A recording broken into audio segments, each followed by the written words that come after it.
evacuating, and how is that you are so confident and you are singing a song? What is the reason?" He asked. She said, "Sir, I will not get this smallpox disease." That was surprising answer from her. Then she said, "See my hand. See my hand." She showed the hand. Hello? Hello? Yes, sir. Somebody calling back? No, sir. Please No, continue. no, continue, please. She showed her hand. She had a pustule in her hand, and she was milking the cow. Incidentally, she said, "When I get this pustule on my hand, I will not get the disease," she told. That was the clue for Jenner. Then he observed the lady and asked her. She said, "My cow is suffering from cowpox." Cowpox, then he saw the udder, there was some cowpox lesions on the teats of the udder. Then when she was cowing, she came into contact with that and she developed a low virulent cowpox in her, and that has produced cross immunity of the virus, which belongs to the same viral group. This is the clue for Edward Jenner. He ran back to this one school, and then he would discuss with the people, and then he asked for some sample of virus to be studied under microscope from this lady. She readily obliged, and then he taken it and studied. Then afterwards, what has occurred is he has, many people are trying to find out a remedy for the smallpox. They were injecting the smallpox into human beings, which is called variolation, thinking that it will produce immunity or something, whatever. They were very crudely doing it. And then Edward Jenner, what he did, he collected the sample, saw under the microscope, he saw the particles whether it present there. He selected his gardener's son, James Pebb. He was an 8-year-old boy. He asked him to take, with the permission of his gardener, he pricked the child with both the forearms with a particle, inoculated him with this virus particles. And he observed him for a period of time, maybe to a few weeks. He was playing happily. We did not develop anything. Then again, he wanted to do this one. He collected the actual virus from the scab of the smallpox, and he inoculated into the child. The child, of course, developed a small pustule in the area where he has inoculated the live virus.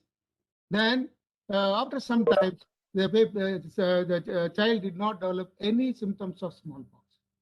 It was very clear. And when I was mentioning about that skin did not develop anything for that this one milk maid, he said, you see, that's the reason she was looking. Her skin was very beautiful and everything was there. That was the clue. There it started producing. So Edward Jenner is the pioneer who produced the vaccination. Now, in this vaccination gave us all this one for the whole Europe to develop different types of vaccines. Edward Jenner also produced many of the infecting organisms, and then he was trying about this malignant pustule, otherwise called as this program. Then he found out many vaccines for many diseases, and Bacillus anthrax is the one, and even for rabies, he found out remedies for that.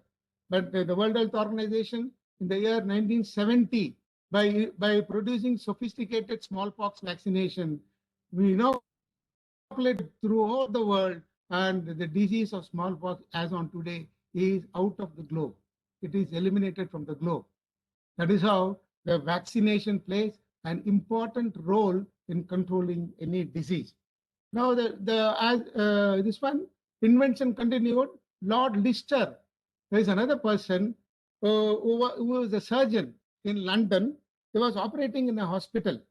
Then the mortality rate of the hospital with post-operative complications was very high. The persons were dying of sepsis. The wound was infected. And those people were not even using a hand gloves or a mask, anything. They were just operating and leaving them to cure without any care for them.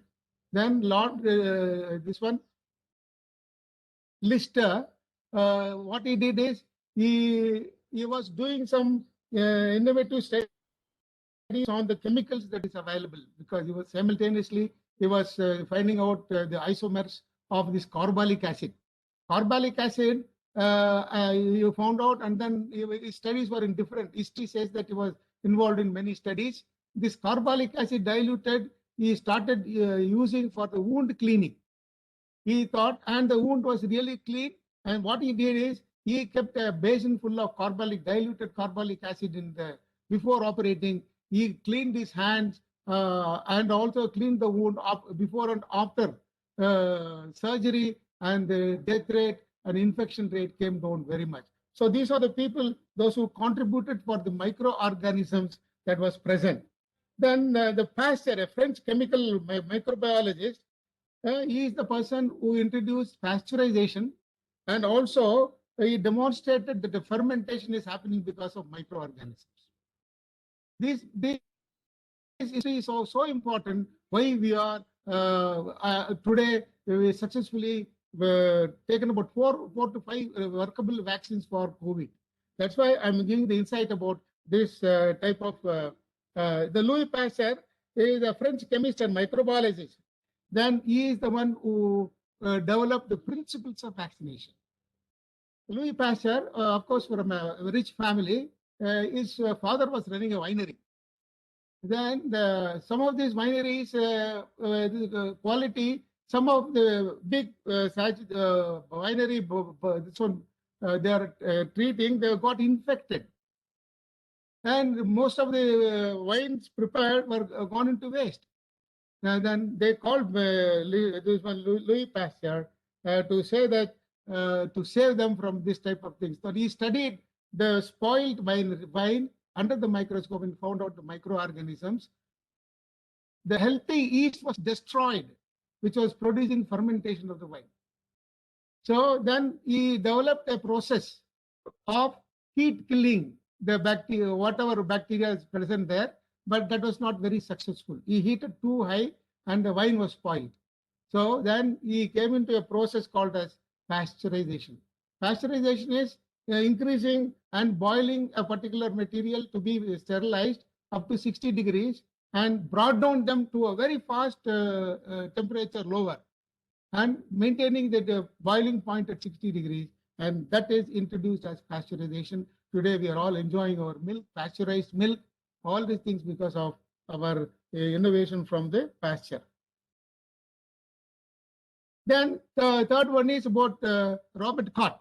Other people was Ignaz Philipp Semmelweis, Jacob Halley. These are all supporters of Louis Pasteur and Robert Koch. Robert Koch was another milestone in the study of microorganisms causing the disease to the community. Then Robert Koch, German physician, founder of bacteriology, he discovered anthrax bacilli disease. Anthrax, how it causes disease, he told them. He found out that there is a bacteremia present in the blood of the infected animals. Anthrax is from the dead carcass skin of the sacrificed animals. There it affects the butchers, and the butchers develop severe pneumonia, then pustules everywhere, and they die. So for that, he found out that there is a reason for this, and he found out that it is the bacteria, bacteria, anthrax bacilli is the reason for this disease. And then he demonstrated by injecting the anthrax bacilli into a normal animal, which is not infected, then the animal developed anthrax. Then sacrificing the animal and bringing out the blood, and see, he demonstrated anthrax bacilli in the animal's blood. That is how this bacteriology tells much about the disease internal environment and external environment, constant fight. Then Robert Koch is the first person to find out the cause for a bacteria that is causing tuberculosis.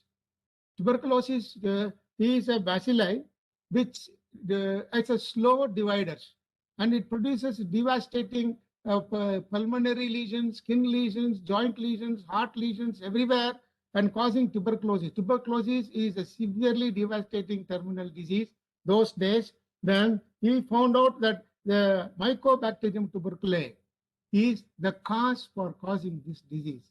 So every disease, slowly they invented a cause and the effect of the cause. We try to eliminate them by doing vaccination. This Robert Koch was awarded a Nobel Prize in 1905 for finding out bacteria, and he also found out a group of acid-fast bacilli. This acid-fast means gram-stain bacilli are the one which can gram-stain. If you do, you can identify them. It may be a cocci, it may be a coccus or a streptococcus. Like that, different types of bacteria that is present there. Mycobacterium bacilli is a rod-shaped bacteria which is seen only with an acid stain. So he was awarded a Nobel Prize in that. Then BCG vaccination. Next one, next slide, please. Next slide, please. Yeah, then an evolution of vaccine again. Smallpox viruses are present in 7 laboratories in the world. Why? Because this smallpox viruses, people those days itself they were using it for biological warfare. They used to catapult the dead bacteria, uh, dead bodies of the people those who died of smallpox to the enemy's camps, and they thought that it will spread the disease for them. So this is, and then it is a bio war also. So bioterrorism, bio war are mixed with the smallpox. So the World Health Organization has preserved in 7 laboratories under the liquid nitrogen in eventuality of producing a vaccine for that. As on today, there is no smallpox today. Before people those who are born before 1952 had a vaccine mark as a passport sign. That means that is the first passport issued by the diseased people to say that to get entry anywhere, they have to show a vaccine scar. I have got a scar because I am born before 1952. So all of us will get a big mark. People, those who are born today, these days and all, may not have this. That is why smallpox viruses are preserved in 7 laboratories in the world. That one is in Opskin Institute, Chennai, is one of them. This vaccine against COVID-19 is the best success in a long scientific history. That's how we have evolved the vaccinations from smallpox to measles to mumps to polio, tetanus. All these diseases are overwhelmed by using a specific vaccine viruses. One word about how a vaccine will not act collaterally to other diseases. It is disease, it is virus specific or bacteria specific. Any vaccine developed those days and today also will protect only to a particular virus. If you develop for COVID-19 virus, it will protect only from COVID-19. It will not go for the common cold also. A coronavirus is a common cold virus present normally in us, and that this is a modified coronavirus. That is why it is causing, even it affects the respiratory system, it affects the upper and the lower and destroys the epithelium of the lungs in the lower where is the cardio, this one, alveoli and the micro vessels are produced with multiple clots by the virus multiplication and exudates that is produced by them. This is the nature of the virus to produce. The upper respiratory virus causes only allergic rhinitis or sometimes collection of fluids in the sinuses and all. This is an after effect. Like that, cholera produces cholera. A cholera vaccine is produced only for combating cholera. A typhoid vaccine is produced to combat typhoid. So to eliminate the typhoid. Like that, people, the viruses and the vaccines produced are specific to them. The polio virus, we have got viruses and the vaccines mixed together. Maybe a single vaccine will protect one disease, but we have developed multiple vaccines put in a single dose, and they would have given. That is like DPT, oral polio, MMR vaccine. Then in America, it is about 5 to 6 vaccines put together in one shot. That is, polio vaccine is not given orally there. It is an inactivated vaccine in the form of injections they give in America. They don't use polio drops. So then the types of this one regarding BCG vaccination. today we have achieved it this way. We know that in Germany, everything was going on, starting from Robert Koch finding out BCG, Mycobacterium tuberculosis, things like that. They wanted to produce a vaccine. Two people, Colmet and Goren, they cultured this one. They cultured this Mycobacterium bacteria many times, and the principle is they have to reduce the disease producing capacity and retain the antibody producing capacity.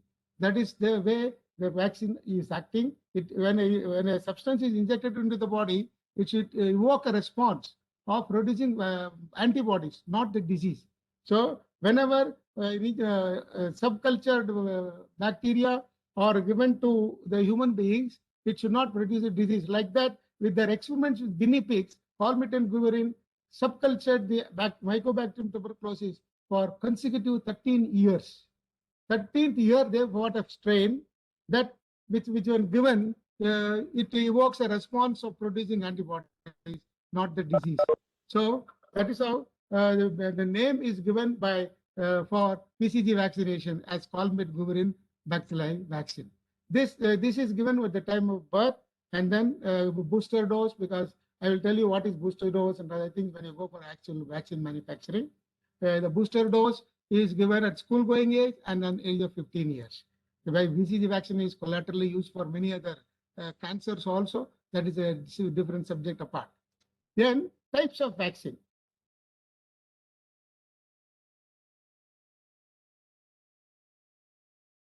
To evoke a response of antibody production, whole virus vaccine.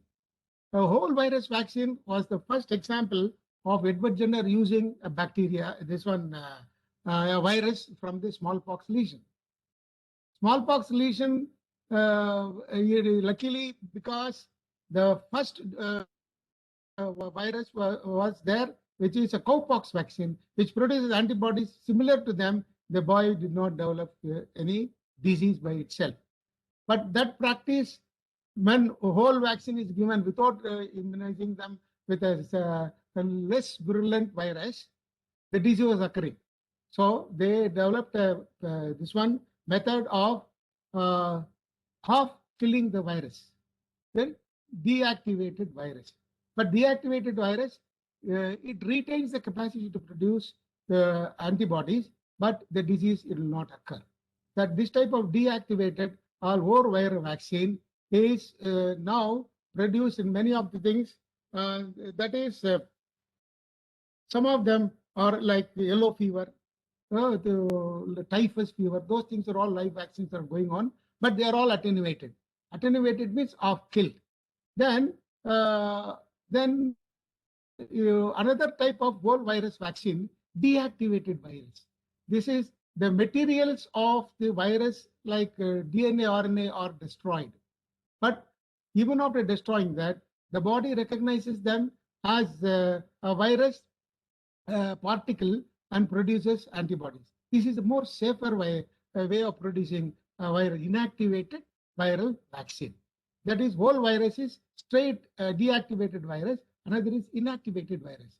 Then inactivated virus can be given to the people, those who are immunosuppressed, and also ill people, those who are not able to take this vaccine.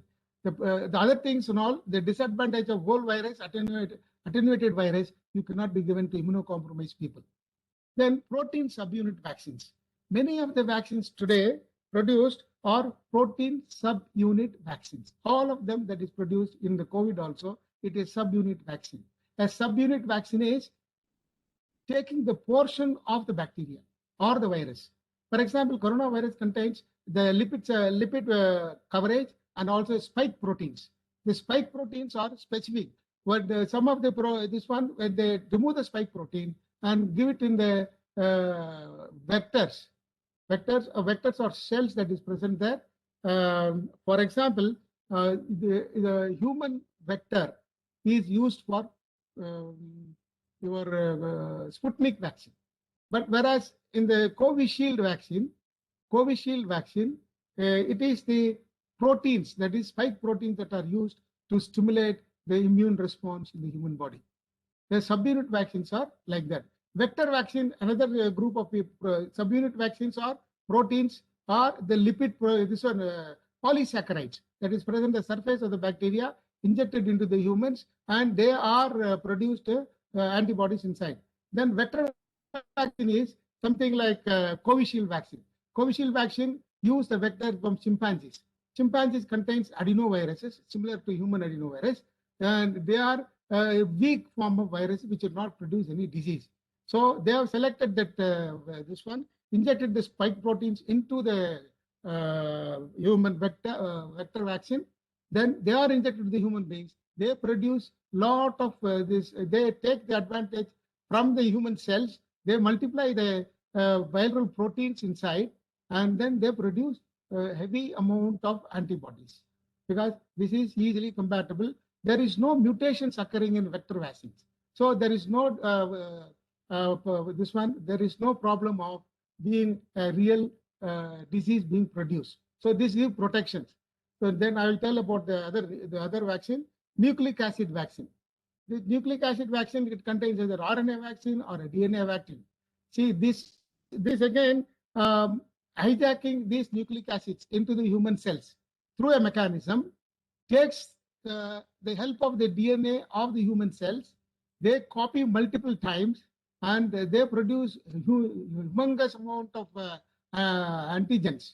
These antigens are weaker. They cannot mutate or produce any disease. The body produces antibodies for them heavily.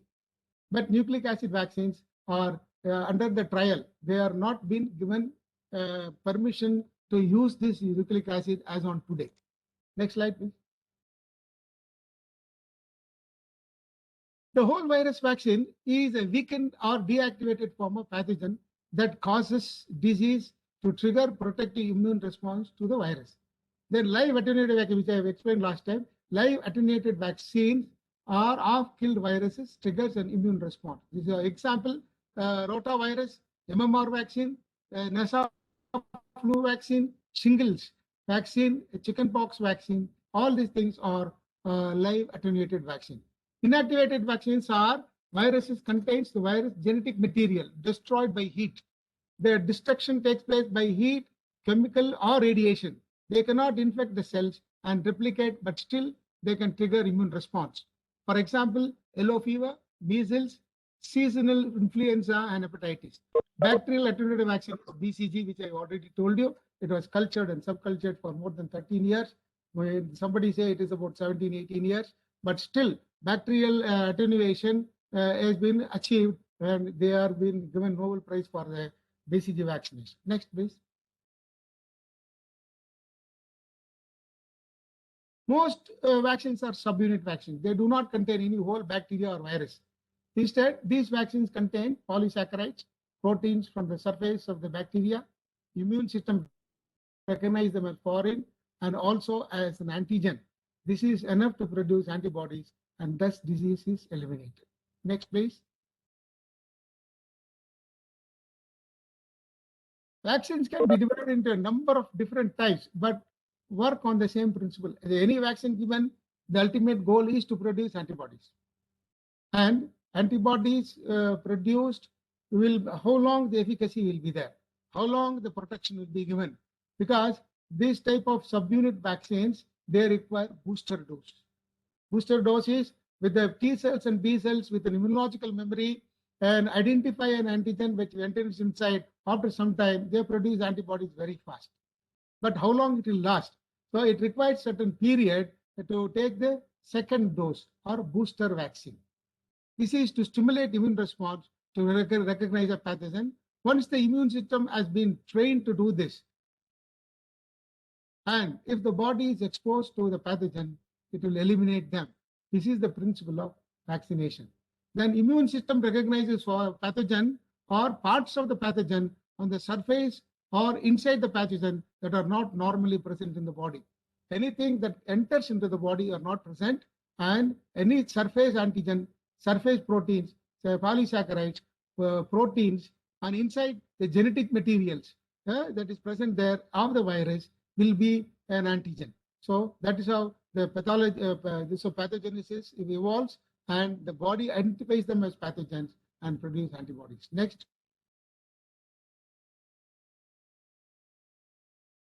Then this is maybe a repetition. Again, I would like to remind you the whole pathogen vaccine is rabies, Japanese encephalitis. Subunit vaccines do not contain any bacteria. There is no mutation and there is no fear of producing the disease because of the vaccine. The vaccines contain one or more specific antigen. They are called flags. These subunit vaccines, they are flags. Different companies, different scientists, different producing methods and all use these flags. These are not long-lasting or strong. Booster doses are necessary, as I already told you. Now, the adjuvants are often required to be added to subunit vaccines to prolong or lengthen the immune response. Sometimes the efficacy and lasting immunity may be very short. Now, as on today, we do not know how long this COVID vaccines going to give protection. It is a new virus, and we are going to a lot of studies going on the population. Then they will come to know how frequently we may use. We may have to use it every year, or we may have to use it once in 3 years, 4 years. It's still not very clear. Then that will be there. But adjuvants, when they are used, they give side effects. Adjuvants, when they are used, they give side effects. At the pain at the site of injection, and also local reactions, pain are due to adjuvants only, not to the vaccine substance as such. One more word about the toxoids. Toxoids are the antigenicity is not created by the bacteria or the virus presence. It is produced by the toxins evolved by the viruses. So a vaccine produced for the toxoids are different from the vaccine produced by the antigen. So toxoids are, you can go for this one, diphtheria, you go for tetanus toxoid. So these are the toxoids that because of the bacteria, there are different types of poisons produced by them. Then one of the toxins are poison. One of the toxins is the tetanus toxoid, which is present and evolves in the blood, and that is recognized as antigen. And the anti-toxoids protect them from the disease. Next slide, please. This is an important stage, the recombinant protein vaccine. These recombinant vaccines are made using bacteria or E. coli. This is, if you want to produce a vaccine, there is a method.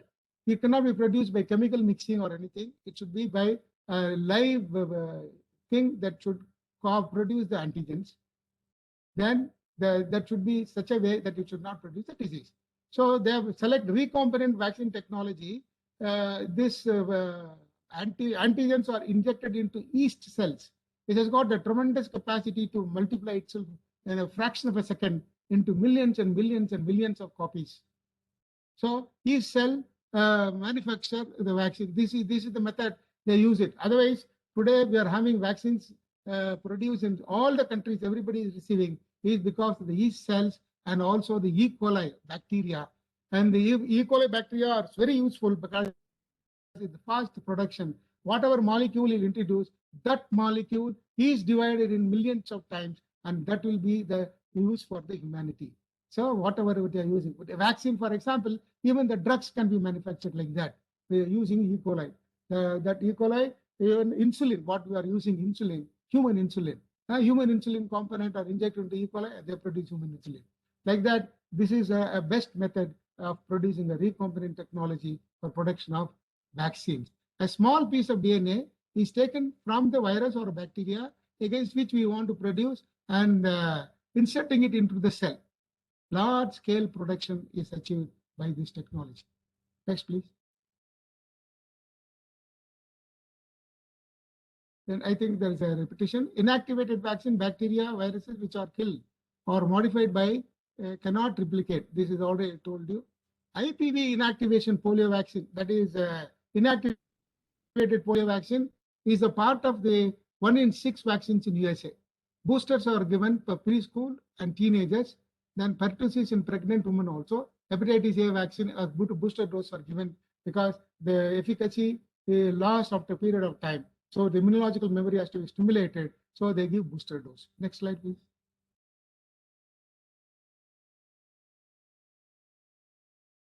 Types of vaccines again, weakening is achieved by genetic modification. This is scientifically done by the scientists. Genetic modification either as a naturally occurring phenomena or modified by scientists. Live vaccines tend to create a strong and long-lasting immune response. This is a very important note. For it is not suitable for the people who have a weak immune system because the viruses can mutate and produce a bad effect on the people if it is live vaccine. Example, people those who are ill, those who are on immunosuppression drugs. Multiple causes are there to take immunosuppression drugs like cancer, rheumatoid arthritis, a connective tissue disorder, multiple sclerosis, constantly on steroids.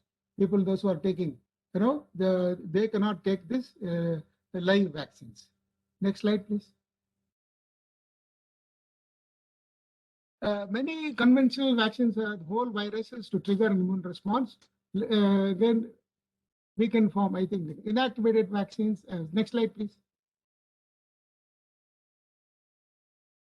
Now, coming to the vaccines available in COVID-19. The Covishield vaccine, which I already told you, Covishield vaccine is a vector vaccine. Covishield vaccine is a vector vaccine where we have used chimpanzees adenovirus, then produce the vaccine. This is a low virulent virus produced by the adenovirus of the chimpanzee. So this vaccine, very suitable, will not produce the disease itself. Covaxin, this Covishield vaccine is manufactured by Serum Institute of India along with Bharat Biotech. Then Covaxin. Covaxin is a live attenuated vaccine. This vaccine is the second portion, inactivated vaccine. Covaxin, inactivated vaccine, where the genetic material has been destroyed and they produce. This is also produced by Serum Institute of India as well as the Bharat Biotech Hyderabad. Sputnik vaccine. To be surprised about the Sputnik vaccine. Sputnik vaccine is also a vector virus vaccine, but here it is, the peculiarity is they use human adenoviruses for production of this vaccine. Human adenovirus, they use two different strains. One is for the first dose, second one is for the second dose. First dose cannot be given for this one. So whenever a Sputnik vaccine is prescribed, you should be rest assured that you have a second dose and then only take it. So this is Sputnik vaccine produced by Russia. This next slide, please. I will be giving the details in that. This is vaccines used in COVID-19. Covishield, manufactured by vaccines. Covishield, yeah, manufactured by AstraZeneca, Serum Institute of India. Vaccine type is not replicating because there is no materials to do any mutations. Covishield uses a weakened common cold adenovirus that affects chimpanzees. Administration intramuscular and deltoid region. Pregnant women safety not established. Pregnant women, the studies are going on. Recently somebody was telling, okay, you can give to pregnant women also, but that is not foolproof. Efficacy after two doses is 70 to 90%. See, one such case study they showed is 100% with steaming with antibodies and all. That is only an accidental finding. Otherwise, we have to wait and see the efficacy's duration. Then interval between two doses is 12 to 16 weeks. There is a lot of controversy. To start with, they said 28 days. Then afterwards, they switched over to 4 to 12 weeks. Then 12 to 26 weeks. Now they say it is even 44 to 45 weeks. It's about 10 months duration. So this study is going on and on. We will not know where we will end. But anyway, vaccine Covishield is well protected for the community. Next one. Covaxin is inactivated viral vaccine deployed by Hyderabad-based Bharat Biotech International Limited with ICMR and National Institute of Virology. Administration again 0.5 ml intramuscular at the deltoid region, and interval between the two doses are 21 days. Efficacy is 76%. Storage temperature 2 to 8. This storage temperature plays an important role in the developing countries like us, the tropical areas, wherever the temperature is not. But it cannot be the other vaccines like DNA vaccines, they cannot be used because they have to be stored under minus 70 degrees Celsius. And also, like this Moderna vaccine. Moderna vaccine is a new entry into Indian scenario also. Moderna vaccine, I don't know whether they're going to be different varieties, lyophilized variety and a liquid variety.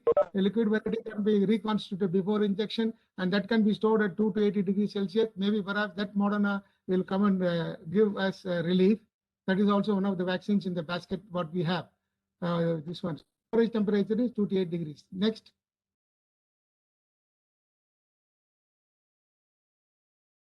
The Sputnik vaccine.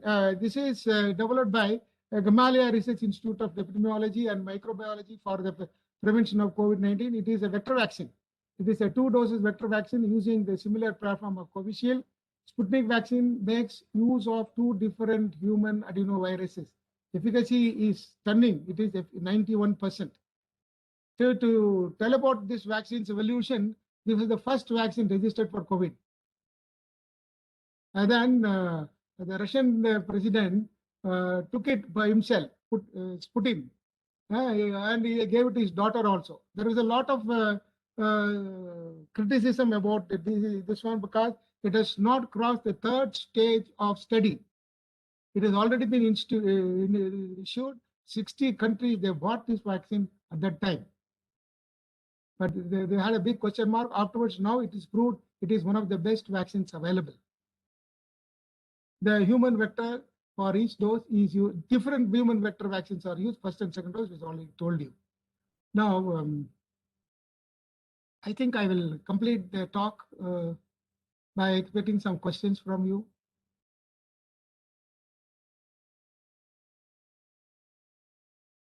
Hey everyone, in case you have any questions, please, you can go ahead and ask them. Or I think you can go and type them in the chat window also. Let me see if there are any. So I'm a little too tired to type. So, sir, in between 2 doses, hello, am I audible in Yes. the first place? Yes, Yeah, sir. yeah, you are audible. Tell. Yes, sir. So In they are between the insisting on 84-day window between the 2 vaccines. yeah. So now, wouldn't there be a lot of chances for getting infected in between these 2 windows?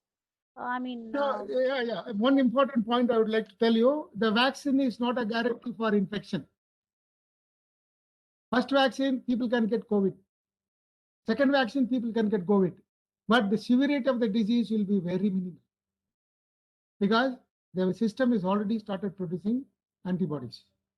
There is no guarantee for this one. It is definitely, it has been proved. Many cases have been reported, but the fatality is zero. right. The So I fatal was outcome just is zero. wondering, sir, like for how long after the first dose that we can actually, like we should be So, protected and all that, but how long after the first dose can we expect, a proper protection, or is there any rule of thumb, like 15 days in the least, still stay home or something like that, or?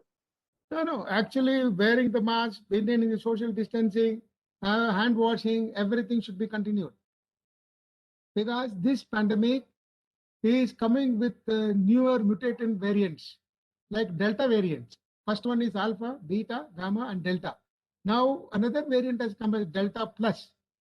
This Delta Plus is a notorious virus which evades even the monoclonal treatment, antibody treatment to the people. That was one of the best outcome for the severe cases. So we don't take any chances. This is a rogue virus. It is going to stay with us. It will not leave us. But we have to keep ourselves until 70% of the total population is vaccinated. There is no formation of herd immunity. Herd immunity is immunity on the population. So that time only we can. But mask will not leave us. Hand washing and social distancing, maintaining cleanliness, all these things in a crowded place, you may have to continue. The number of days is not a guarantee, especially after the first dose or second dose. But once you get the disease, it will be a simple one to evade. The simple rest and treatment with symptomatic relief will be there. Then you can go ahead with the treatment and isolation. That's enough.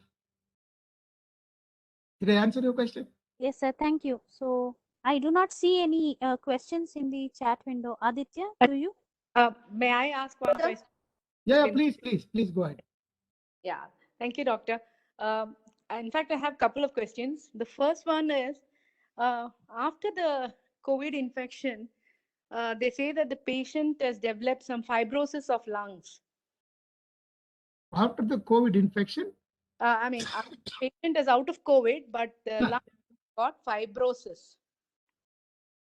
no, people unvaccinated people getting severe COVID infection, especially involving the lungs, the outcome and after the recovery, fibrosis in some cases have been seen.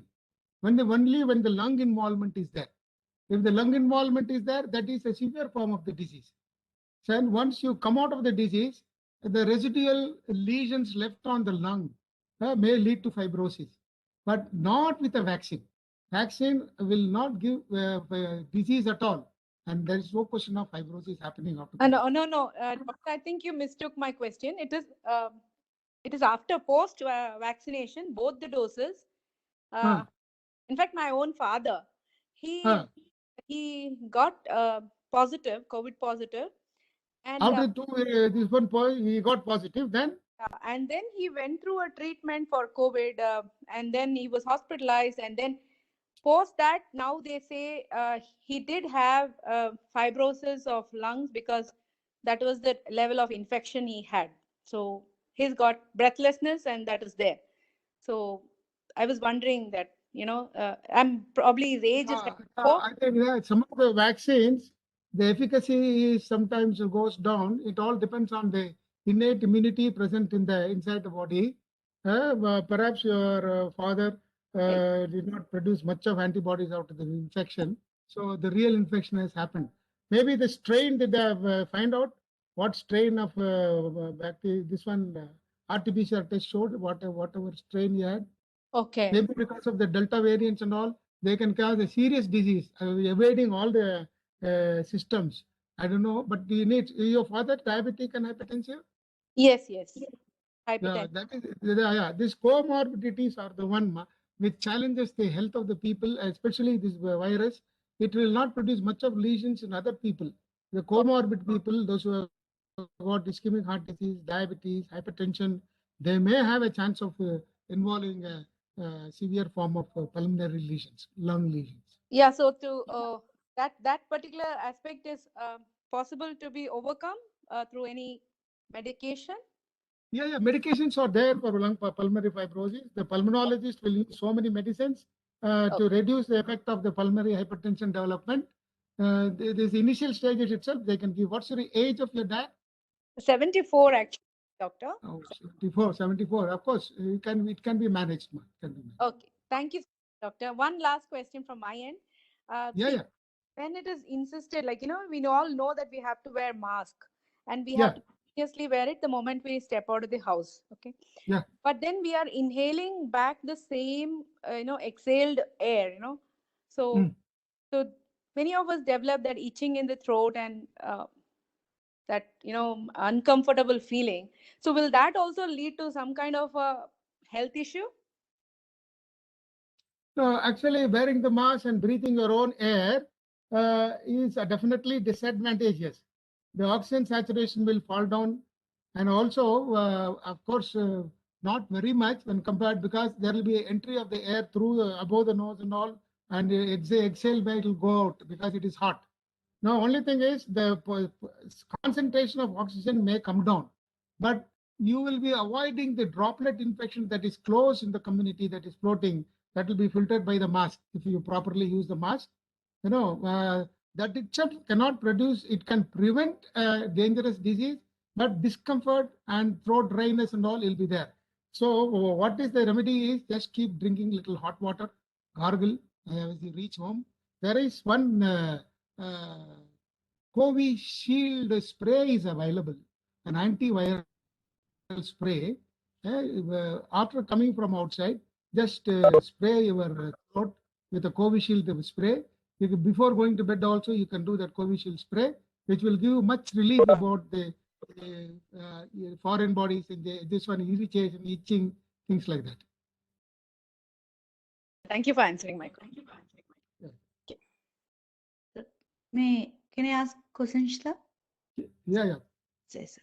Sir, I have a doubt. Sir, Yeah. normally if he has got vaccinated with the Covaxin, Hmm. and you have said the minimum interval duration is 21 days, Yeah. because of the shortage of the vaccine, if they got nearly 50 days window, is it to take the second doses?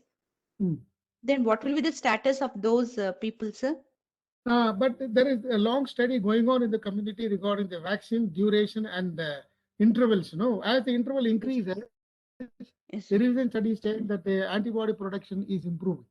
Okay. So this is to start with. They found out with a small group of people, the interval should be around 21 days for the second dose.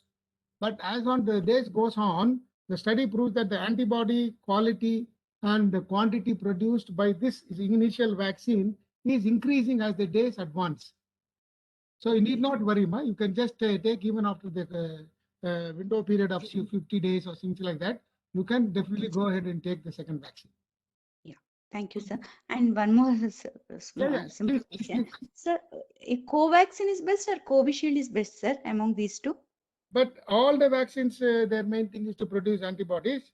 This one is, as on today, Covishield collectively from 70 to 91% it shows.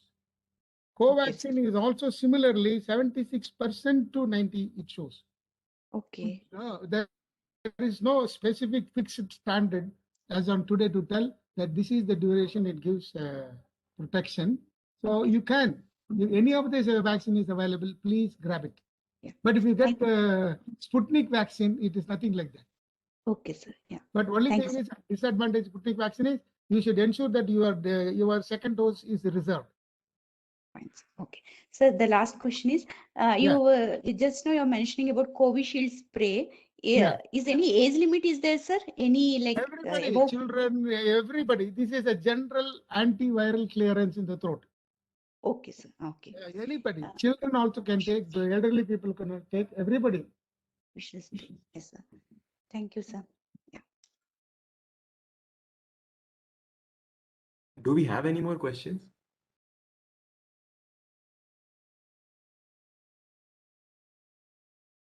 Okay, in case we don't, thank you, Dr. Raghuraman, for answering all the questions and for that in-depth talk about the world of bacteria and vaccines. We'll wait for any other questions in case anyone has any more after Dr. Vidyani gives her talk. Sure. Sure. Thank you, doctor. Now I would like to invite Dr. Vidyani R. I'll give a brief introduction. Dr. Vidyani R. received her MBBS in 2001 and her MS in ophthalmology in 2007 from the Bangalore Medical College. She is currently working as Senior Medical Superintendent Ophthalmology at the HL Hospital. She's an anterior segment surgeon and works mainly on cataract surgery. She will talk about COVID and the eye, what to look out for. Dr. Vidyani? Yeah, thank you. Just Thank you so share much. my screen. Yeah, please share the screen. At the onset, I would like to thank the organizers for giving me this opportunity to interact with you. And it is my honor to also share the platform with Dr. V. Raghuraman. And it was a very in-depth talk on vaccines. So today I would, am I audible?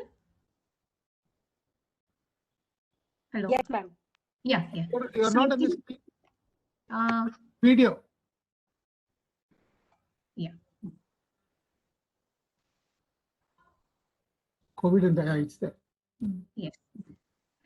So today I would like to just give you a brief idea or introduction about COVID and the eye. So I would like to be it to be more of an interactive session where I would probably like to give just a few points on what to look out for in the eye and not to panic and when to exactly seek medical help, because we have been seeing for the past 1.5 years so a lot of a wide spectrum of conditions associated with COVID. And so the next slide, please. So I will be covering the key objectives of my talk with a small background on COVID, the eye conditions associated with COVID, and what to be aware of, what to be looking out for, and with a small conclusion. So the next slide. And I would like, if I think the objectives would be just to have a brief understanding of COVID. I think everybody has been reading so much about COVID and has an in-depth knowledge of COVID by itself. So I would just be adding a few points to that. And you have to, just to make you aware if there are any eye conditions associated with COVID. And the same thing, like to recognize conditions in which you need to seek medical help and which you can actually take it lightly, or at least be reassured and not to panic. And there are also wide spectrum of conditions associated with COVID, from very innocuous condition, very simple conditions like conjunctivitis, to something which is even life and sight threatening. So just to give you an account of that. So the next slide. So this COVID-19 pandemic is nothing. It's the coronavirus infectious disease pandemic that started in December 2019 in the Wuhan city of China, and has evolved into one of the deadliest pandemics of present times. I never even imagined that I would be practicing in this time of this pandemic. The coronavirus, this is not the first coronavirus which has infected us. We've had 7 types of coronavirus which have come. The earlier diseases, like we had the Middle Eastern respiratory syndrome virus and the sudden acute respiratory syndrome virus, which was MERS and SARS, they were related to the coronavirus, but they did not show any reports of eye diseases with them. So since the COVID-19 has started, there have been various reports of what we call ocular manifestations of corona. So that has prompted a lot of investigations into the ocular signs, symptoms, and transmission of coronavirus. Next slide. So the coronavirus is caused by this, the COVID virus, which is also called the SARS-CoV-2. It is an enveloped, a single-stranded RNA virus. It's a very simple structure. It just has a capsule and a little bit of nucleic material in it. And that has been causing so much havoc around the world. And it's originally linked, like, again, I'm repeating myself, to Wuhan in China's Hubei province. And the methods of spread, as you very well know, it can occur through droplets, contact with infected surfaces, mucous membranes of infected persons, and also by the orophycal route. So direct contact with mucous membranes, including the eye, is a suspected route of transmission. That is why we're stressing on the eye, which can also be one of the ways in which you can acquire an infection. So if you can look at the total numbers of the cases worldwide, or the huge numbers which have shows us this extent to which this pandemic has been wreaking havoc across the world. In India, as of now, the latest report, probably around 3 crore cases there have been 3 crore cases of COVID, with a recovered 2.93 crores, and we've had about 3.97 lakh deaths. So next slide. So yeah, that was the COVID virus, which was shown with its glycoprotein structure on it. So an introduction to the eye conditions associated with COVID. So it had, like the initial reports, there were a lot of initial reports of redness and irritation in COVID-19 patients. It suggested that probably conjunctivitis is a manifestation of the SARS-CoV-2 infection. The reports continue to emerge, associating COVID with much more serious eye conditions like retinovascular and neuro-ophthalmic conditions, which is nothing but COVID affecting the retina and the optic nerve of the eye. And the reasons why we have to look into it was the lack of eye protection was a primary risk factor for the COVID transmission from SARS patient to healthcare workers. In fact, ophthalmologists may be the first medical professionals to evaluate COVID-19 patients. There have been patients where conjunctivitis has been seen first, you suspect COVID, and then you get an RT-PCR test done, and they turn out to be COVID positive. In fact, Dr. Li Wenlong in China, he was an ophthalmologist, one of probably the first doctors who died from COVID-19. He is believed to have contracted this virus from an asymptomatic COVID-19 glaucoma patient because of inadequate protection during examination. The next slide. So the incidence of eye conditions associated with COVID. That means what are the common meta-analysis showed that most common eye condition was conjunctivitis, around 88%. Many of them do have this foreign body sensation and dry eyes. So we are seeing it, especially in my post-COVID patients, a lot of them are coming with the dry eye conditions, foreign body sensation, grittiness, and watering, and even itching. So the incidence of allergy has increased since COVID. This is what we are commonly seeing in our OPD. So the next slide. That's coming to conjunctivitis. So COVID can cause a simple infection like a conjunctivitis, what we commonly known as a Madras eye. So it's only about the incidence. Exact incidence is very difficult to predict now because our information about COVID is continuously evolving. So we have about 1 to 3% of eye manifestations of COVID are in the form of conjunctivitis. It is one of the earliest signs of COVID-19 which can be missed. And many patients, in fact, do not have any other symptoms like fever, cough, or cold. So eye redness, eye soreness, foreign body or gritty sensation, some amount of a mucoid discharge, a little bit of eye swelling, we usually see in these patients. And in this conjunctivitis, it is different from the other viral conjunctivitis where the lid swelling is slightly little more. But most of these cases, thankfully, are self-resolving without any complications. And we usually, and all our persons, all the conjunctivitis patients who are coming to our OPD were insisting that if they develop a sore throat or a fever, to visit the fever clinic and get an RT-PCR test done. So treatment is usually with simple topical antibiotics and it resolves by itself. Next slide. Just a picture, just showing this is a typical conjunctivitis, what you commonly see is a red eye.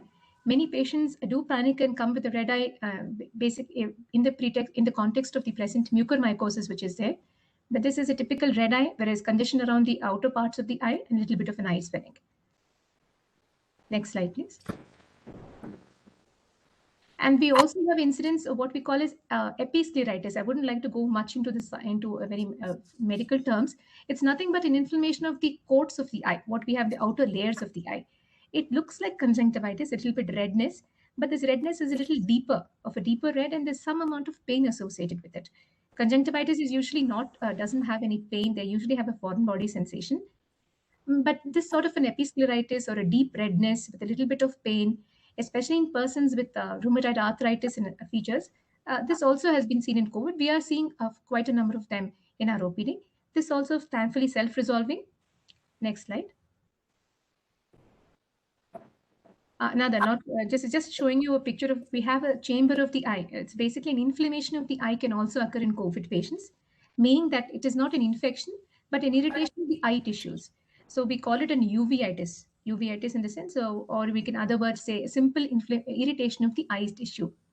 And again, in persons with autoimmune conditions like rheumatoid arthritis, the incidence is a little more in them. And yes, we are seeing quite a number of patients who are post-COVID, probably 2 to 3 weeks, who are coming with this sort of an inflammation. And this also is resolving, but we have to use topical steroids in them. And next slide. This is a uveitis. It's not a typical conjunctivitis, a little bit redness, pain associated. And like I said, it's a few things where there's a little bit of cells developing in the eye. But this incidence is increased in post-COVID patients. We are seeing an increase, and this has been reported by many of my colleagues who are practicing in other areas or places also. Next slide. So coming to some changes which can help, can COVID affect the retina? Yes, it does. And this is incidents of a few changes which have been seen in the retina. There are hemorrhages which have been there, which have increased, cotton wool spots. These are little technical terms. It's basically meaning that the veins are little dilated. There are tortuous blood vessels. There are cotton wool spots.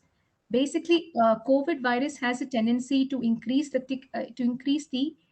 thickness of the blood, in the sense thromboembolic increases the thrombosis or what we call coagulation of the blood.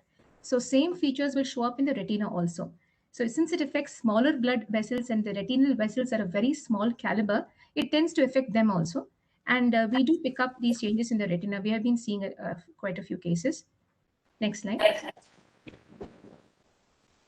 Just was trying to show you a normal fundus picture. This is a normal retina, how it's supposed to look. This is a normal optic disc with the disc margins, and this is a vein of the retina and the artery of the retina. This is normal caliber size. But the next slide will show you a few changes which are happening in these vessels. It might be a little difficult to pick up on this slide, where you have a few blockages, the same embolic phenomena. Corona is supposed to cause a lot of what we call embolus or blockages within the blood vessels. So same phenomena are being picked up even by our retina colleagues. The next slide. Probably this would be a little more clearer, where you have a few blockages in blood vessels with hemorrhages or leaking of the blood from the tiny vessels. And also these, what we call as swelling of the optic disc also is seen. So all these features in the long run, if they affect the central part of the retina, do affect the vision of the eye. So we tell, especially persons with comorbidities like diabetes mellitus, hypertension, and if they develop COVID, in whom usually the severity is a little more. These changes can be enhanced or can worsen the eye condition. Next slide, please.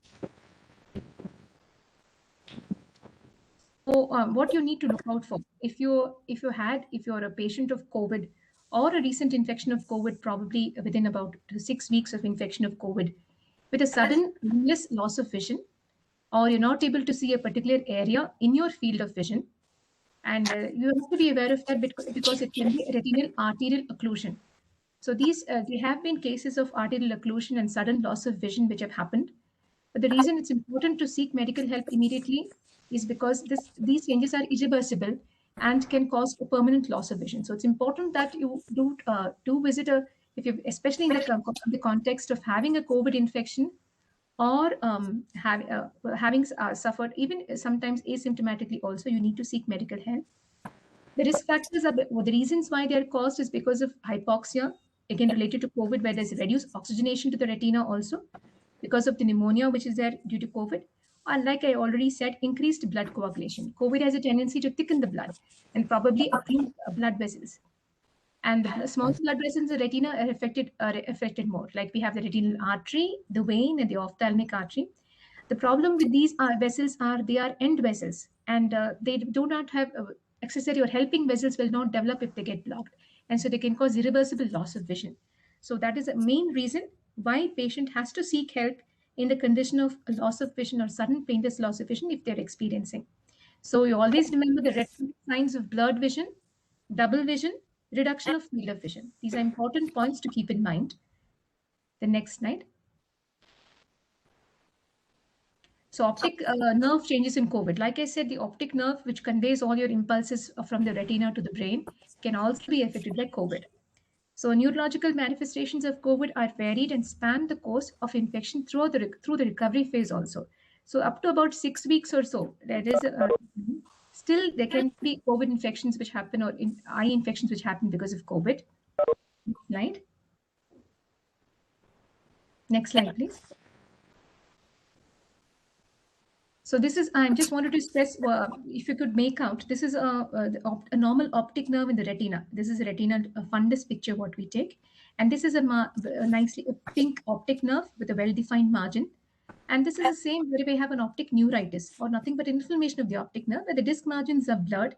And in fact, today itself, I had a patient who had come with this optic neuritis with a sudden painless loss of vision. She had neglected it probably over the past 2 weeks or so. And she had come with everything else was clear.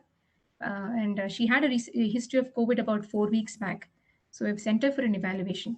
So it is as common. I have been seeing, we have retina specialists have reported an increased incidence of this optic neuritis also. Because COVID, this optic neuritis is also associated with autoimmune conditions. And in fact, COVID is supposed to be playing a great role, just like the HIV virus, in causing an immunodeficiency. So there's a lot of association with this immune system. So the next slide. So this optic neuritis causes a sudden loss of vision, and there are usually pain on eye movement. So these again would be signs to watch out for and to seek help. Right?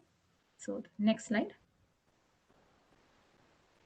Coming to the context, coming to the important topic of ocular mucormycosis. This is a dreaded black fungus. So actually, this fungus is it's not black. But it produces molds which are white to beige to grain color, and it's the type of disease the destruction produces, or the necrotic tissue which it produces, which is given its name, the black fungus. So right now, the reason why it is India has contributed to about 71% of the world global load of mucormycosis since April 2021. So that is the reason why, and almost why it is so common in India. We have about, I think, 700 cases in Bangalore. In fact, there was about 9,000 cases in India throughout. Most number of cases have been seen in Gujarat, Rajasthan. And this has been one of those very mutilating conditions which have been seen in COVID. Along with it, the problem is it is even life-threatening. So the next slide. So it's a potentially, it is all actually called the rhino-orbital cerebral mucormycosis, meaning this is a fungus which is present all around in nature, which can affect the rhina, that is basically the nose, the orbit, which is the space surrounding the eye, the cerebra, basically the brain also, because all of these are closely linked and connected. So it is a potentially lethal angio-invasive fungal infection, meaning it can invade the blood vessels and lethal. There can be loss of life in this. So predisposing factors once again are diabetes, corticosteroids, immunosuppressive drugs, primary or secondary immunodeficiency, malignancies, organ transplantation. So basically anything which reduces your immunity, this fungus becomes aggressive. An increased incidence of ROCM in the setting of COVID-19 in India and elsewhere has become a matter of immediate concern. Like I said, there has been exponential increase in incidence of in India in sync with the second wave of COVID. Next slide. It's an aggressive opportunistic fungal infection. So mucor is present everywhere. It is a ubiquitous fungus. So it is found in the soil, decaying vegetation. It's all around in the air also. All of us are taking in mucor all the time. So there are various organisms in the family mucor. We have Apsida, Rhizopus. There are 7 to 8 fungal organisms. So usually these fungal organisms are kept in check by our normal immune system. Like we have a good nasal mucosal organisms, which are common cell organisms, which help us to keep this fungus in check. We have a good ciliary system or the hair system in the nasal mucosa, which can trap these fungus. So in a condition where there is immunodeficiency or a reduction of the immunity of the individual, this fungus, which is present everywhere, takes on an aggressive form and becomes this very invasive and very aggressive fungus. Right? So the spores are inhaled normally through nose and mouth, but the infection does not occur in a person who has an intact immune system. You have certain cells called the macrophages, which will ingest any fungus which tries to infect us. But we have seen in COVID patients, there is a multiple factors. First, these are especially diabetics. Whenever we put the patients on topicals on systemic steroids in the treatment of COVID, their sugars rises. So that creates an atmosphere very suitable for the fungus to grow. Increase oxygenation, oxygen also. Plus, there is a particular factor called ferritin, which also increases fungal growth. And there's been a recent talk by Dr. Deepak Haldipur. He is one of the leading ENT surgeons of Bangalore, who has performed probably the highest number of mucor surgeries in Bangalore right now, and in India probably. And he has come with a concept that this particular fungus has an increased incidence. It has been seen in all his patients. He has seen that it has occurred in persons who have not taken vaccine. It has occurred in persons who are probably infected with the Delta variant. And another important thing he particularly mentioned was it occurs in persons who are regularly steaming or doing an overdose of steam inhalation. Because when you do a lot of steam, you're destroying your natural cilia or whatever the hair which is present in the respiratory tract, and destroying the natural or normal occurring bacteria which are protective. So once they get destroyed, the fungus becomes aggressive. So this is what he has basically come up with. And the next slide. So the reason for an need for an early diagnosis is it's a rapidly progressive disease. So even a slight delay in the diagnosis or appropriate management, it can have a devastating implication on the patient's survival itself. It is not just loss of the eye or any other extensive ENT surgeries which are required. If the fungus invades through the orbit, reaches the brain, then the patient will lose his life. That is the reason why we have to have an early diagnosis. And an outcome can be optimized by early diagnosis prompted by awareness of warning signs and symptoms. You should have a high index of suspicion of mucor. The confirmation of diagnosis by appropriate modalities. The MRI scan is the best way of detecting MRI and CT scan. And initiation of aggressive medical and surgical management. And the COVID requires a multidisciplinary approach. You have the ENT surgeon has to pitch in along with the neurosurgeon and with the ophthalmologist, because the reason why they're closely connected is the eye is surrounded by 7 sinuses, and the the nose is connected to the sinuses, and the eye is also connected to the brain via the orbit. So all of these are interconnected. That is why once the fungus starts affecting one particular region like a sinus, it can spread to the orbit or the eye, and from the orbit it can also spread to the brain. So that is why it requires a multidisciplinary approach. And the next slide, please. What are the red flag signs in mucor? So what we are seeing, what we are looking out, especially in patients of mucor, because we are having a lot of patients who have recovered and coming back to us, and with there's a lot of panic among them about this black fungus. They come to us with eye redness, eye pain, and all of them are scared that it is mucor. It's very understandable. because of the widespread news about mucor which has spread around. But what you need to look out for is any nasal stuffiness. I'm talking in the context of a patient who's having COVID concurrently or who's had a COVID in the past 6 weeks. Nasal stuffiness, stuffiness of nose with a foul smelling discharge. Sometimes it can manifest with nasal bleeds. And if nasal discharge can be mucoid, purulent, blood tinged, or even sometimes the nasal mucosa, that is the lining of the nose, can be red, there can be inflammation, sometimes purple or bluish discoloration, that is almost a pathognomic sign, or sometimes white ulceration. In the eye, we need to look for eyelid, any facial or a periocular, that means around the eye swelling, or some sort any discoloration also. And pain, facial pain, anyone who comes us with pain, with any sinus pain, dental pain, we are doubly cautious in dealing with them. We always send them for imaging, because worsening headache again comes because of blocked sinuses. There's an alteration of facial sensation. Some of them come with an anesthesia. That means that there's an altered sensation on the face, or a tingling sensation on the face, or a sudden drooping of the eyelid. Or sometimes they come with sudden onset of double vision. This is in little more advanced cases with restriction of eye movement. Sometimes with facial palsy, in the sense that the one particular part of the face is not unable to move.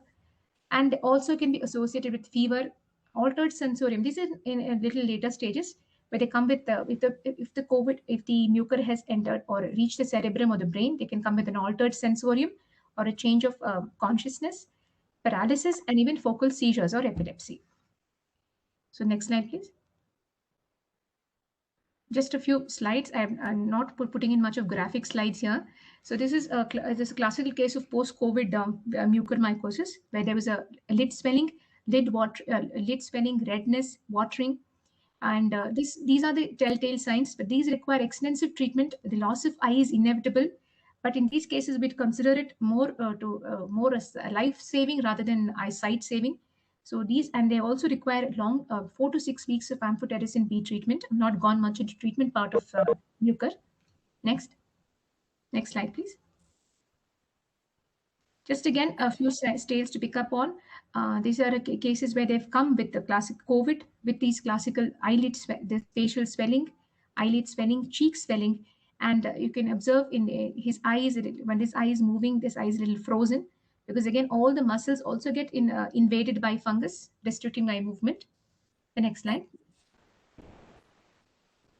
And this is the reason for the reason for black fungus. It's because the necrotic tissue, this fungus invades the blood vessels. Once it invades them, it blocks the blood vessels, and whatever tissue it supplies becomes bluish or discolored. And that's the reason it produces these eschars, or what we call as these huge ulcers. And the reason for the black fungus has got its name is because of this. And it is not exactly the color of the fungus. But these are pathognomic signs, and by the time you discover these signs, it's quite late, actually. Next slide, please. And these are the some ulcers in the mouth also.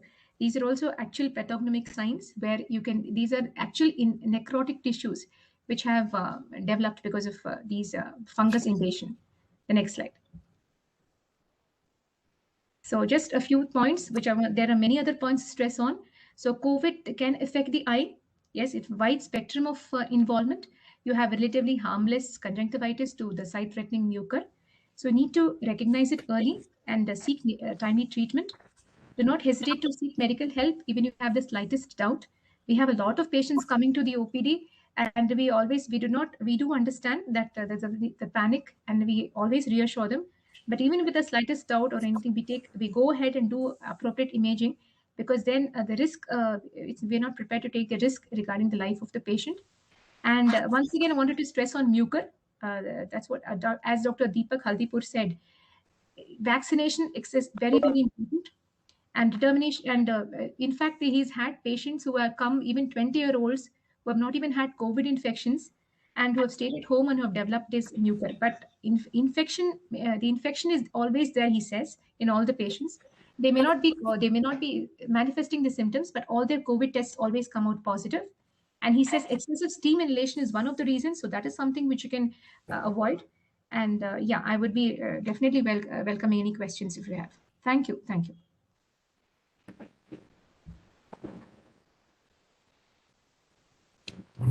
Questions?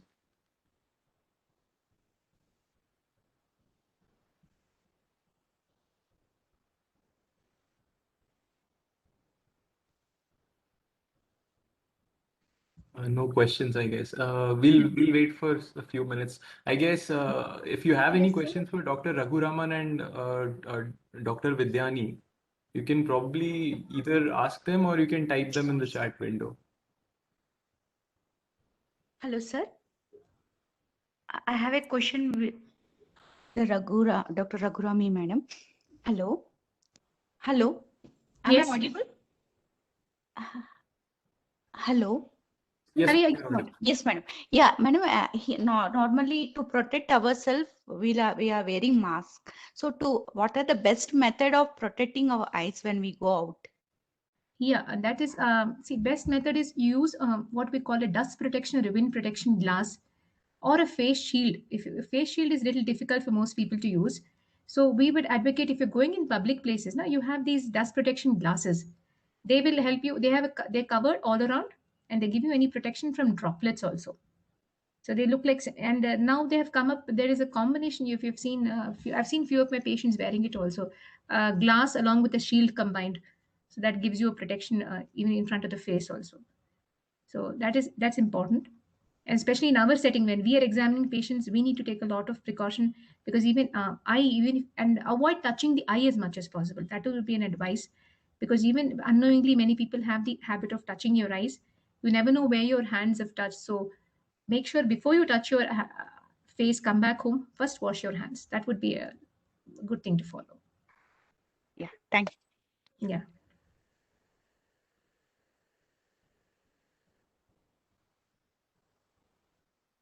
Any other questions?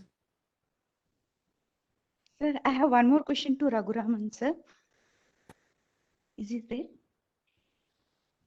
Hello? Yeah. Sir, So you are on mute.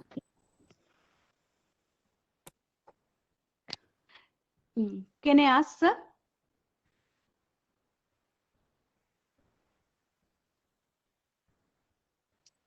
Hello? So, Yeah, you can ask me once.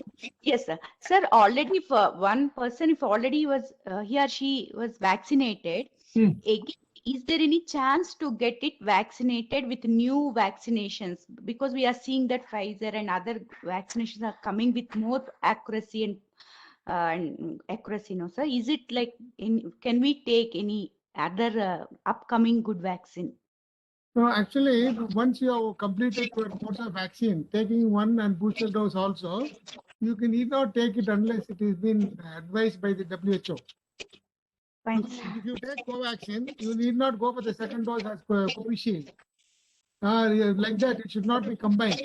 But the Yeah. ultimate aim is because immunological memory for an antigen which has been produced by the beta cells and T cells and all will remain only for that antigen.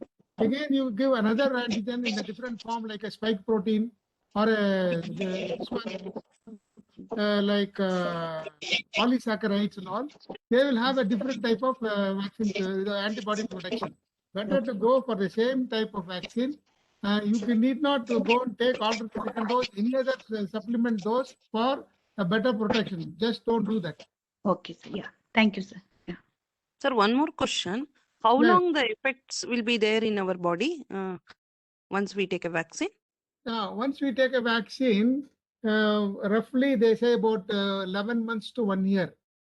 Oh.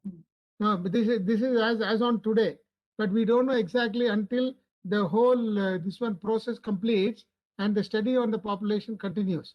This will be again time and again we will be getting it through the messages that the scientists are undertaking this type of study because this virus is very new to us. Though coronavirus was existing, this mutant form of COVID this one, the SARS-CoV-2, that is a different virus altogether. Thank you, sir. One more question, sir. Will our Ayurvedic medicines are going to help in prevention of COVID? No, regarding Ayurveda, I have not much of knowledge about it. The problem is it is not a black and white study done for any immunological studies done in Ayurveda. Ayurveda, they say that it will stimulate immunity, things like that. And the basis of that is not understood very well. So Ayurveda, I think I am not competent enough to answer that Ayurveda question. Okay. Thank you, sir. One more question, sir. Sir, Yeah, ma'am. any research or for the vaccination is going on, sir, for the kids who are less than younger, who can take? Yeah. Actually, 18 years and above, they are getting vaccine. No, Yes, sir. there is one big study going on in Chelvamba Hospital, Mysore, for the vaccination for children, especially with Covaxin. Okay. They are studying this one only after the reports come. Of the third phase of the vaccine study, children will be getting their vaccination. Okay, sir. So like the multiple centers. One of the center is Chelvamba Hospital, Mysore. Okay, sir. Thank you, sir. Very good, informative. Yes, sir.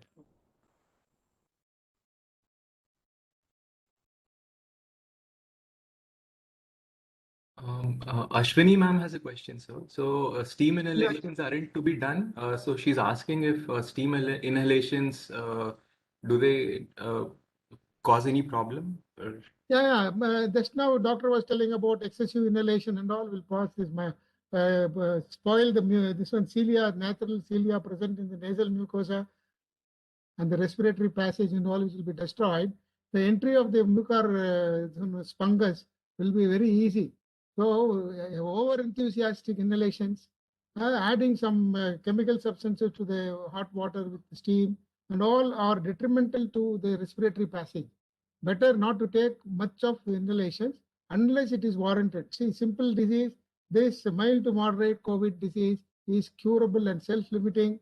Just take the multiple symptomatic relief that is there, including an antiviral, cross antiviral tablets available, which was used for other diseases, and take plenty of vitamins, things like that. There are a possibility of overdose of zinc also may cause this type of fungal infections and all. There is a study telling about it.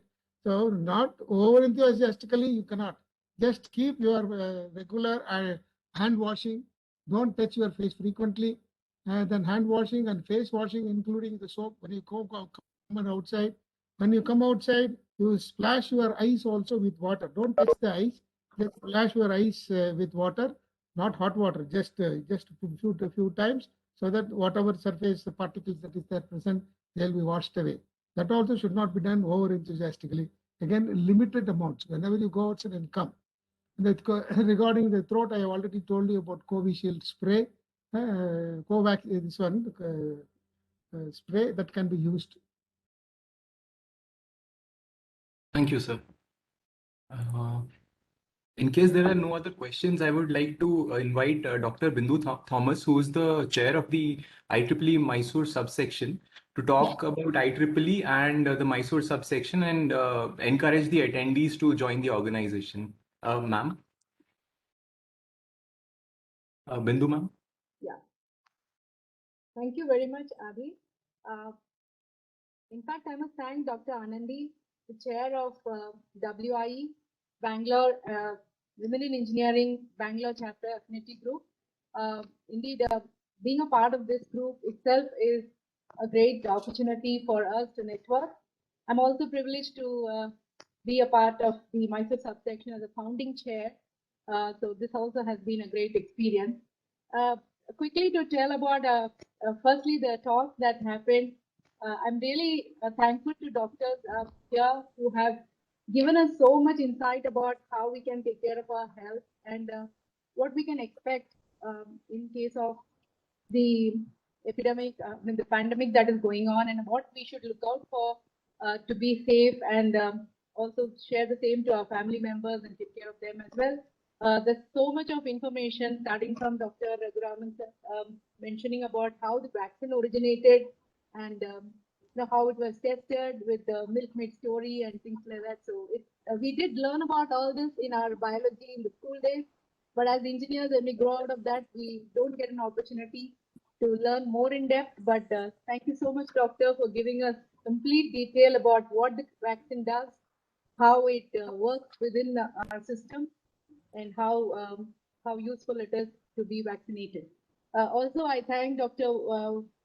Vaideni for giving us this new insight about how we need to take care of the eye and how we can protect ourselves, in terms of being affected by COVID at the eye, which is a new thing that we didn't really take enough, information about it. Thank you for giving us all the details and keeping us aware about the effect of COVID on the eye. Thank you, Doctor. Yeah, in short, that was it, and I'm sure there will be a more thanking note coming in by my good friend Ashwini. Well, my responsibility lies in helping the students or the participants understand about the benefit of IEEE.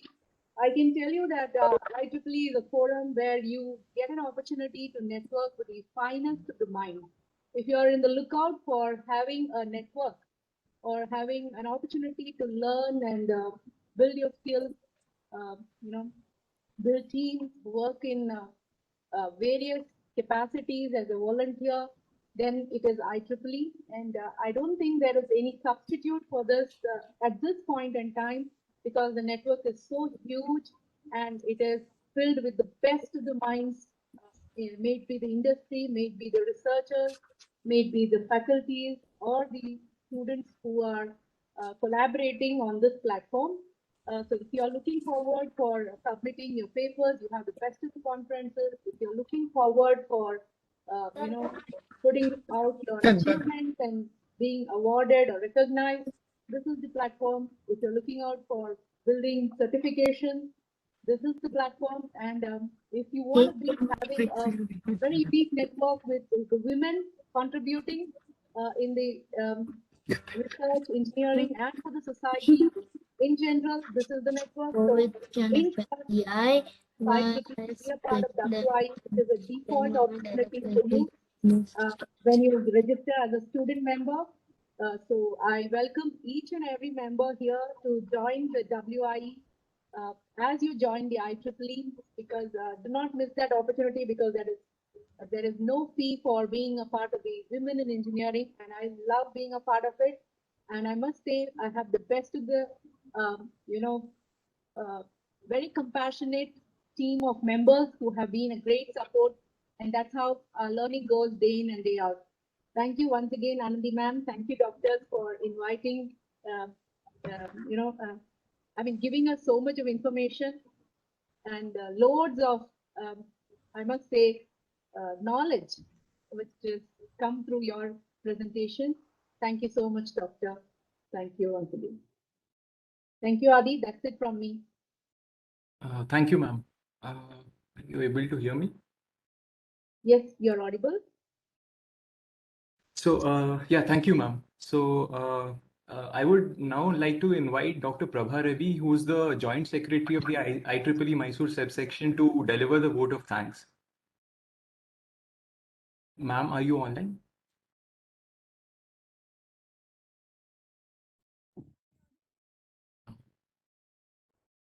Am I? Yes, ma'am. You're audible, I guess. Could hear you for a second. Yeah. On behalf of IEEE Women in Engineering Bangalore section, I would like to extend my sincere gratitude to both our speakers today, wonderful speakers, Dr. Raghuram and Dr. Vidyani, who have joined for this event and taken their effort and time to be with us today and sort of create a sensitization and awareness regarding the vaccines and the eye-related issues surrounding COVID. Thank you so much for spending us your valuable time with us for today. Thank you, Dr. Raghuram and Dr. Vidyani. I thank the organizers here again for giving us an opportunity to talk to you people. I'm really happy that we have spent a valuable time with you and a very quality time with you. Thank you so much. Yes, in a very beautiful way, in a very interestingly, you took us through the journey of the vaccines and the evolution of vaccines and the significance of it in a very enjoyable way.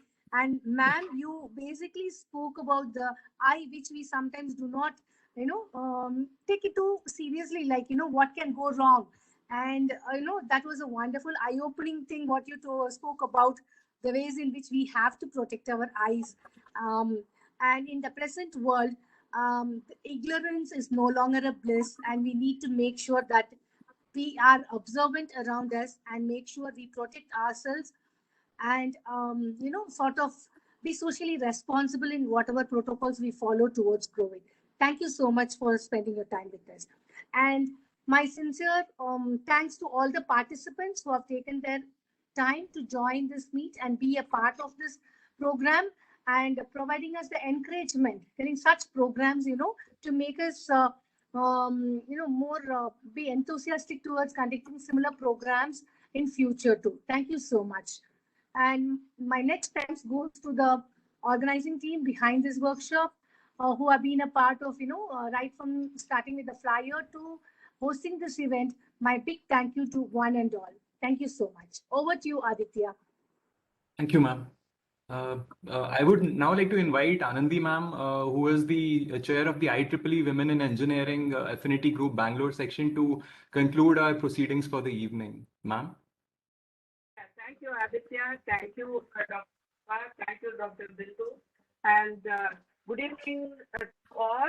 Behalf of IEEE IASC Student Branch and Women in Engineering Affinity Group, Bangalore section and Mysore subsection, would like to thank both the doctors, Dr. Raghuram Anna and also Vidyani, Dr. Vidyani, for their excellent informative talk. And thank you for taking time out of your busy schedule, and wanted to send appreciation and thanks to all the doctors who are working in the front line and keeping our families and friends safe for the contribution of the service. Thank you again, and thank you, Ashwini, for hosting the show. Thank you. Thank you. Good night. Leave the show. Good evening. Safe time. Leave meeting.